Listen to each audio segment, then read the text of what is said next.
여러분 안녕하세요. 강동경희대병원 H로그입니다. 자, 여러분 저희 오늘은 인공심장 박동기 여기에 대해서 한번 자세히 교수님께 여쭤보기 위해서 저희 병원의 심장혈관내과 진은선 교수님을 모셨는데요. 네, 안녕하세요. 저 심장혈관내과에서 일하고 있는 진은선이라고 합니다. 제 주 전공 과목은 부정맥이 되겠습니다. 부정맥은 굉장히 종류가 다양한 것이어서요. 심장이 빠르게 뛰는 부정맥도 있고 느리게 뛰는 부정맥도 있거든요. 인공심장 박동기는 느린 부정맥에 하는 시술이 되겠습니다. 방금 교수님 그러면 이렇게 인공심장 박동기를 느린 심장 뛸 때 이럴 때 부착한다고 하셨는데, 그러면은 이 인공심장 박동기를 달면은 정상으로 이렇게 돌아가는 걸까요? 심장이 스스로는 제속도로 뛸 수 없기 때문에 네. 이 기계의 힘을 빌어서 제속도로 뛰게 해주는 거거든요. 그러니까 완전히 원래의 정상 상태로 돌아가는 것은 아니지만 정상 심장과 동일하게 뛰게 해준다입니다. 일종의 약간 마라톤에서 봤을 때 페이스메이커 이런 느낌으로. 인공심장 박동기가 바로 페이스메이커입니다. 카디악 페이스메이커요. 이렇게 페이스메이커 역할을 해주는 게 실제로 신기한데, 그러면 교수님 사실 딱 제가 들었을 때는 사람의 심장이 1분에 한 60회에서 80회 요 정도 뛴다고 알고 있는데, 굉장히 좀 격렬하게 운동을 한다던가 이런 막 100회 넘게 올라가잖아요. 이럴 땐 좀 어떻게 되나요? 인공심장 박동기가 처음 만들어졌을 당시에는 빨라지는 기능 같은 건 없었고, 네. 저희가 분당 60회로 세팅하면 계속 60회로만 뛰었거든요.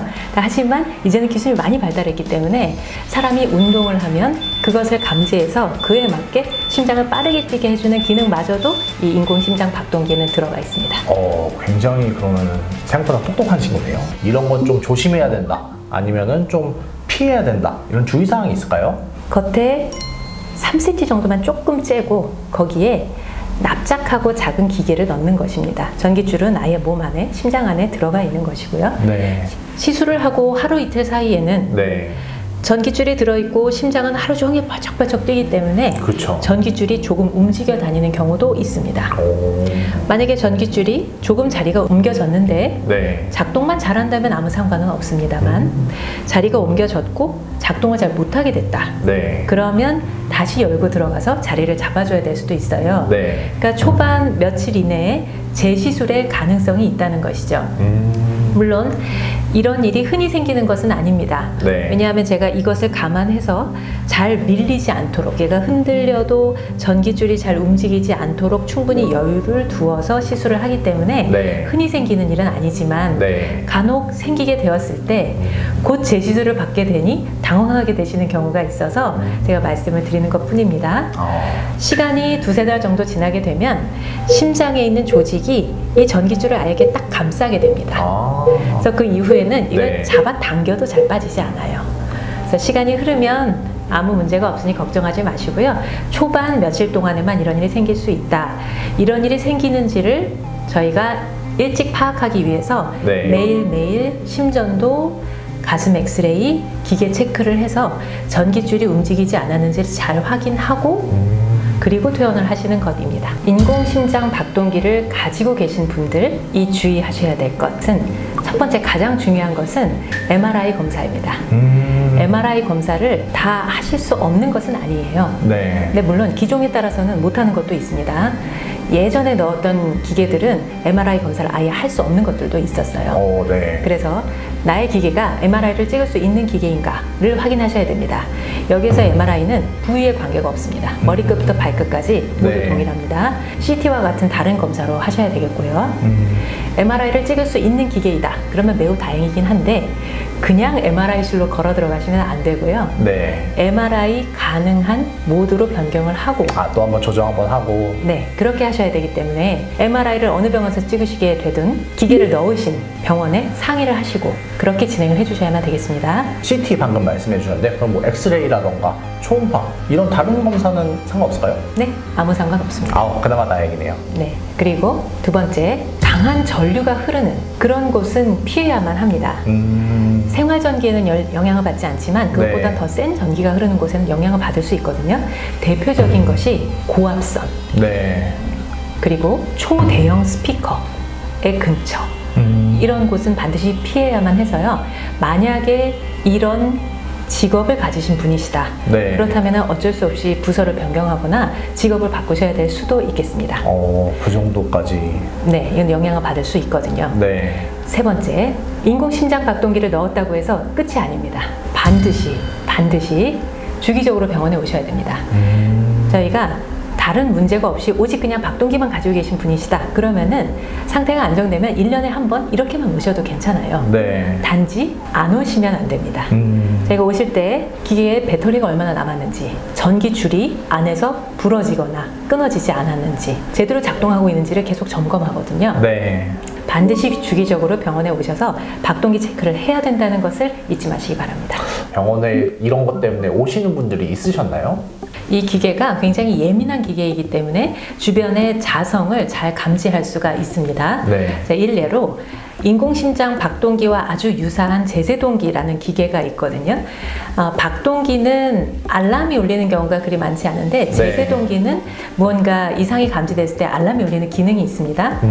어떤 분이 제세동기를 가지고 계셨었는데 네. 알람이 막 발생을 한 거예요. 네. 그래서 위험한 부정맥이 생겨서 이런 일이 생긴 줄 알고 급하게 병원에 오셨습니다.